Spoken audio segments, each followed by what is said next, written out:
দিনটা ছিল আমার জন্মদিন, তাই আমার মনটাও খুব ভালো ছিল।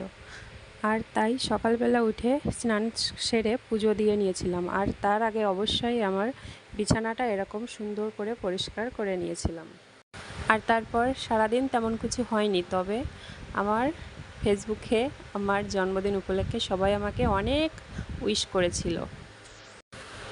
বিকেল হতে না হতেই আমরা তিনজনে রেডি হয়ে সাজুগুজু করে বেরিয়ে পড়লাম আমাদের ঘুরতে বেড়ানোর উদ্দেশ্যে।